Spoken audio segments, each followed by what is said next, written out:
गुरु प्यारे साध संगत जी, प्रेम से कहना धन्य निरंकार जी। साध संगत जी, चलिए सुनते हैं आज की साखी। एक गांव में एक किसान रहता था। उसका गांव के बाहर एक छोटा सा खेत था। एक बार फसल बोने के कुछ दिनों बाद उसके खेत में चिड़िया ने घोंसला बना लिया था। कुछ समय बीता तो चिड़िया ने वहां 2 अंडे भी दे दिए। उन अंडों में से 2 छोटे छोटे बच्चे निकल आए। वे बड़े मजे से उस खेत में अपना जीवन गुजारने लगे। कुछ महीनों बाद फसल कटाई का समय आ गया। गांव के सभी किसान अपने खेतों की फसल की कटाई में लग गए। अब चिड़िया और उसके बच्चों का वह खेत छोड़कर नए स्थान पर जाने का समय आ गया था। एक दिन खेत में चिड़िया के बच्चों ने किसान को ये कहते सुना कि कल मैं फसल कटाई के लिए अपने पड़ोसी से पूछूंगा और उसे खेत में भेजूंगा।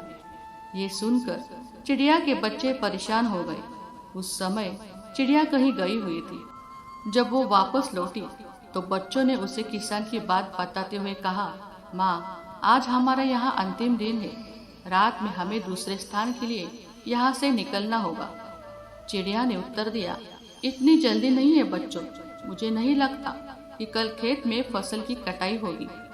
चिड़िया की कही बात सही साबित हुई। दूसरे दिन किसान का पड़ोसी खेत में नहीं आया और फसल की कटाई न हो सकी।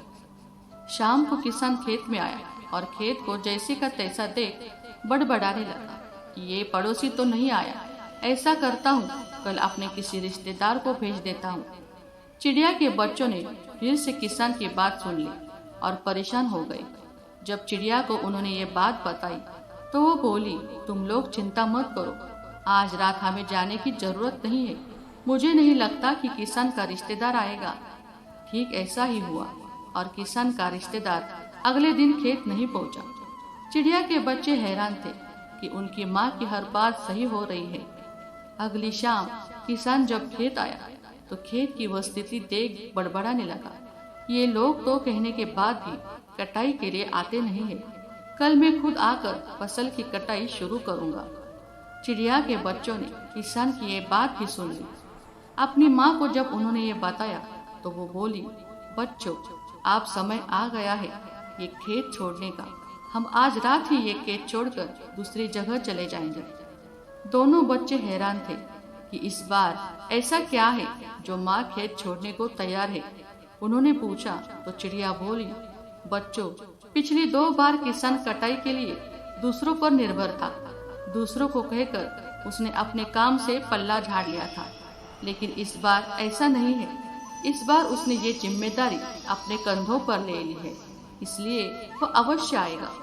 उसी रात चिड़िया और उसके बच्चे उस खेत से उड़ गए और कहीं और चले गए। साध संगत जी, इस साखी से तो हमें यही सीख मिलती है, दूसरों की सहायता लेने में कोई बुराई नहीं है, किंतु यदि आप समय पर काम शुरू करना चाहते हैं और चाहते हैं कि वो समय पर पूरा हो जाए तो उस काम की जिम्मेदारी स्वयं लेनी चाहिए। दूसरे भी मदद उसी की करते हैं जो अपनी मदद करता है। साथ संगत जी, उम्मीद करती हूँ ये साखी आपको जरूर पसंद आई होगी। ये साखी आपको कैसी लगी कमेंट कर जरूर बताइएगा। मिलते हैं अगली वीडियो में। तब तक के लिए मेरे प्यारे साथ संगत जी, प्रेम से कहना धन्य निरंकार जी।